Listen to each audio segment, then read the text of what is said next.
Anda menyaksikan sedang viral bersama saya Gracia Bern. Teman-teman liputan 6 sejumlah negara barat sekutu Amerika Serikat seperti Prancis, Inggris, Kanada ramai-ramai mengumumkan akan mengakui kemerdekaan negara Palestina di pertemuan Majelis Umum Perserikatan Bangsa-Bangsa atau PBB pada bulan September mendatang. Prancis merupakan negara pertama yang mendeklarasikan hal tersebut. Lalu sinyal apa yang bisa kita tangkap dari sejumlah negara-negara yang mengumumkan untuk mengakui Palestina sebagai negara berdaulat? Ini akan kita bahas bersama dengan Teguh Reza Shah, pengamat HI Unpad dan Presiden University sudah bergabung bersama kami melalui sambungan Zoom. Selamat siang Pak Teguh, kira-kira kalau Bapak melihat ada beberapa negara yang bukan dibilang tiba-tiba juga ya, pasti karena melihat bagaimana konstelasi politik dan juga perkembangan situasi di Gaza langsung mengumumkan ingin mengakui Palestina sebagai negara berdaulat. Sinyal apa yang bisa kita tangkap, Pak? Sinyal pertama adalah hati nurani manusia itu tidak bisa ditipu oleh disinformation. Itu yang pertama. Manusia punya inti bataniah untuk senang damai, untuk senang kemerdekaan, untuk senang kepada kasih sayang.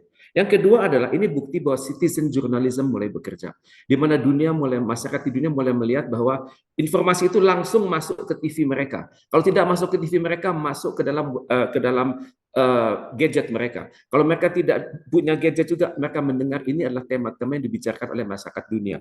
Dan yang ternyata yang dikhawatirkan oleh Amerika Serikat dan Israel itu benar-benar terjadi bahwa pengakuan Perancis walaupun akan dinyatakan sebulan lagi itu sudah mulai menggema ke seluruh dunia. Terbukti Inggris sudah mulai tergetar. Tapi kalau saya mengamati bagaimana tajuk pemberitaan dunia atau headline mengatakan, saya mencoba melihat New York Times. Mereka mengatakan terkejut, tapi juga ada kata kunci to what end. Jadi ujung-ujungnya akan kemana? Kemudian juga kita melihat bahwa ternyata ini sudah mulai menggentarkan. Jajahan Perancis di dunia itu ada 53. Mereka mulai berpikir-pikir. Perancis adalah sumber inspirasi pembangunan mereka. Perancis adalah simbol untuk reformasi pembangunan mereka. Kemudian pada saat yang sama, ini bergema juga ke seluruh dunia. Inggris mulai berbuat serupa. Mengapa?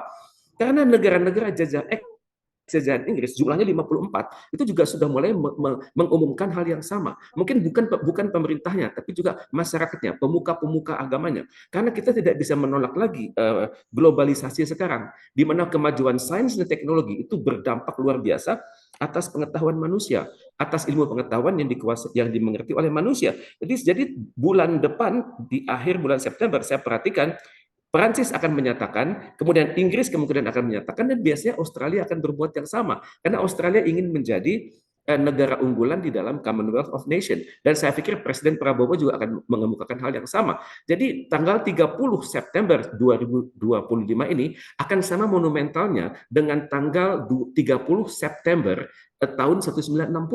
Pada saat mana Bung Karno itu berpidato di depan Majelis Umum dengan sebuah teks yang berjudul To Build the World Anew, di mana beliau mengatakan dunia ini harus bebas dari penjajahan. Ini adalah sesuai dengan dengan preambul pada naskah konstitusi Indonesia. Kemudian juga Presiden Bung Karno pada saat itu mengatakan perlunya reformasi PBB. Dan Mhm, saya mhm. pikir pada tanggal 30 September mendatang kita akan melihat Oke. banyak sekali Oke. pidato-pidato yang monumental yang menyadarkan dunia bahwa penjajahan di muka bumi harus ditiadakan, kemudian juga PBB itu hendaknya direformasi. Oke, berarti ada unsur konflik batiniah yang dialami oleh pemimpin-pemimpin negara-negara sekutu Amerika Serikat. Baik, Pak, tapi Anda melihat ini muaranya kemana? Memang pada akhirnya akan mengakhiri konflik Gaza atau hanya sebatas gencatan senjata? Atau ini cuma euforia dari sejumlah negara-negara yang saling bersekutu tadi, Pak?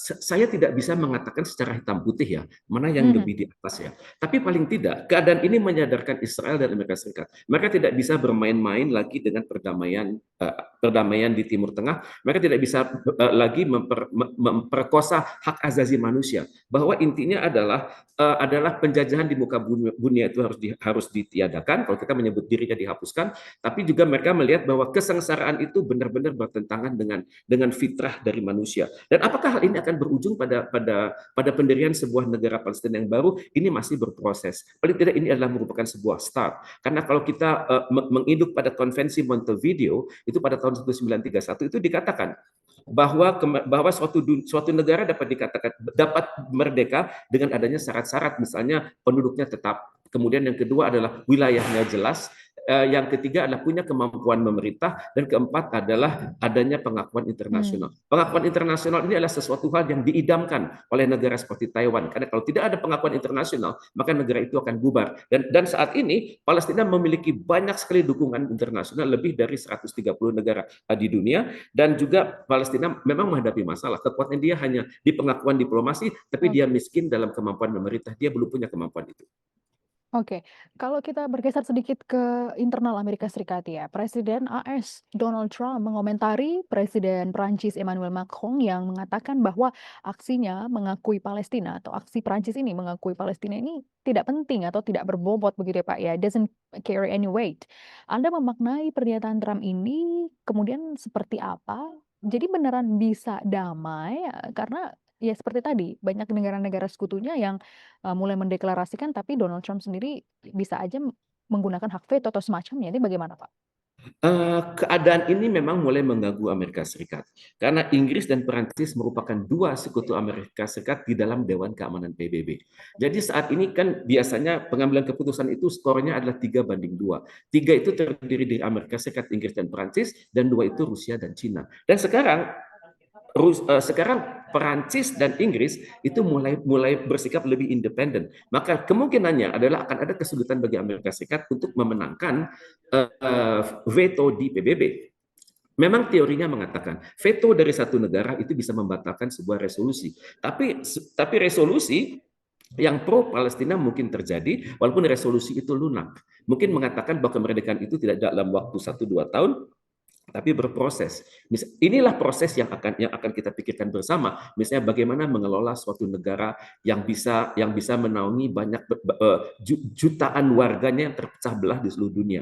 Misalnya terdiri dari berbagai kelompok, terdiri dari berbagai keyakinan politik, terdiri juga dari mereka yang terlahir di Palestina dan juga lahir pada saat Palestina berada di bawah pendudukan Israel. Jadi Palestina memiliki masalah dan capacity building. Kemudian juga masalah wilayah. Masih belum jelas sekarang di manakah batas-batas Palestina ke depan. Apakah sesuai dengan UN Resolution Dewan Keamanan PBB tahun 1967 atau bagaimana. Jadi yang dimiliki oleh Palestina sekarang adalah surplus pengakuan politik internasional, tapi minim actual power.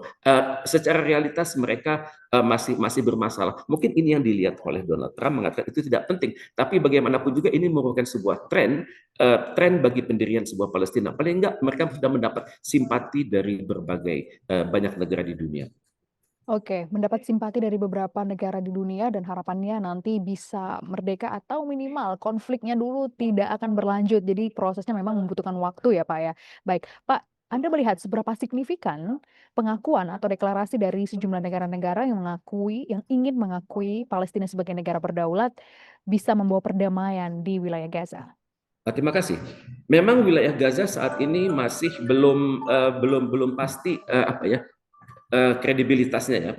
Tapi paling tidak ini menambah keyakinan masyarakat Palestina bahwa mereka tidak sendiri, bahwa Tuhan bersama mereka dengan memungkinkan banyak negara sekaligus mengakui Palestina di kelak kemudian hari. Ini merupakan suatu proses karena suatu destiny itu tidak mungkin terjadi begitu saja. Ada tahap-tahapannya. Tahap pertama adalah thought, tahapan kedua adalah words. Ini sudah dikatakan thought dan words sudah banyak. Cuman masalahnya actionnya belum merata, belum ada konsolidasi antar negara, antar benua. Kita belum melihat adanya konsolidasi di kalangan OKI, di kalangan GNB, di kalangan ASEAN juga belum tidak sama, juga di kalangan Liga Arab, di kalangan Selatan. Mereka belum bergerak dengan bahasa yang sama, dengan frekuensi yang sama, dengan tekanan yang sama. Di rumusnya thought was action. Nah, kemudian habit ini apa yang ide mereka tentang Palestina belum menjadi hasil-hasil KTT, belum menjadi plan of action dari banyak pihak sekaligus. Jadi setelah thought, words, action, habit baru jadi karakter. Karakter belum terwujud. Jadi tampaknya saya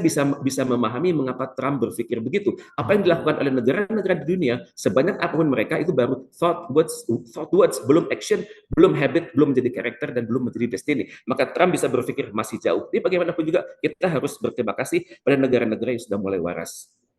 Baik, terima kasih Pak Teguh Reza Shah, pengamat HI Unpad dan Presiden University sudah meluangkan waktu bersama dengan Liputan 6 SCTV. Terima kasih atas penjelasannya.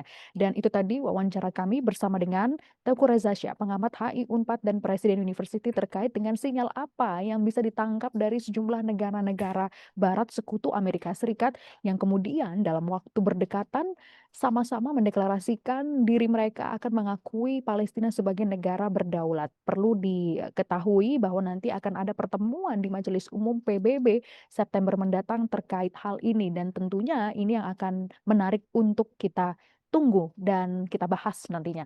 Terima kasih sudah menyaksikan Sedang Viral bersama saya Gracia Pian. Sampai jumpa.